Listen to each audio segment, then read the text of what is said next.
करंजी, सातवड, घाटशिरस, तिसगाव, कान, ओंबावाडी, मांडवे परिसरात रात्रीपासून ढगफुटी सदृश्य पाऊस झाल्यामुळे अतोनात नुकसान झाले। सदर परिस्थितीची पाहणी करून नागरिकांना धीर देण्यासाठी युवा नेते अक्षय कर्डिले यांनी या भागाचा दौरा केला। यावेळी त्यांनी प्रशासनाला सूचना देऊन आपत्कालीन परिस्थितीत नागरिकांना योग्य ती मदत करण्याचे आवाहन केले। तर नुकसानग्रस्त शेतकऱ्यांना दिलासा देत प्रशासनाला तातडीने पंचनाम्याचे निर्देश दिले।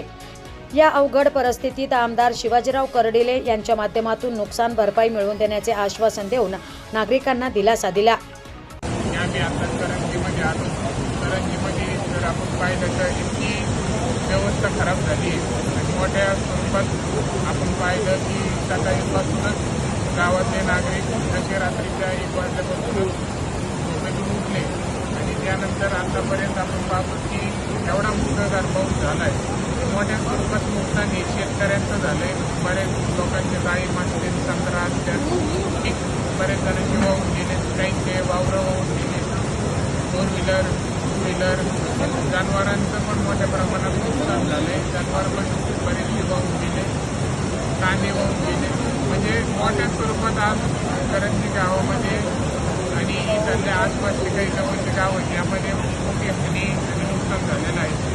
तर निश्चित आम्ही आता बऱ्याच वेळी गावामध्ये आलो, बरीच त्या ठिकाणी पाहणी केली आहे। पण एवढं मात्र देवाच्या कृपेने चांगलं आहे की एकही मनुष्याला हानी नाही झाली, एकही माणसाला कुठल्या प्रकारचा म्हणजे माणसाला तकलीफ नाही झाली। ही तरी मोठी परमेश्वराची कृपा झाली।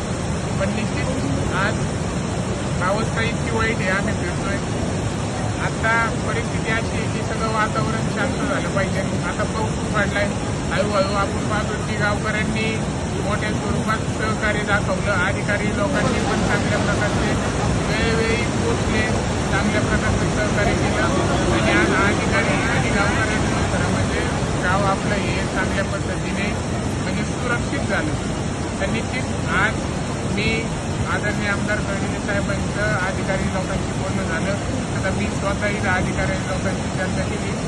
आता हे सगळं वातावरण एकदा शांत झालं की अधिकारी लोकांना सूचना करून पंचनामे जसं करंजी गावाची सुरुवात जिथून होती तिथपासून तर करंजी गावचं जे शेवटचं टोक आहे तिथपर्यंत एकही शेतकरी असा सोडायचा नाही की ज्याचं नुकसान झालं आहे आणि त्याला भरपाई नाही। प्रत्येक शेतकऱ्याचं ज्याचं नुकसान झालं आहे, शेतीमध्ये असो किंवा वैयक्तिक ज्याला हानी झालेली आहे, काहींच्या 2 व्हीलर मोटरसायकल जेवढं आपल्याला पंचनामा करून सरकारकडून मदत मिळवून देता येईल तेवढी 100% आम्ही मिळवून देण्याचा प्रयत्न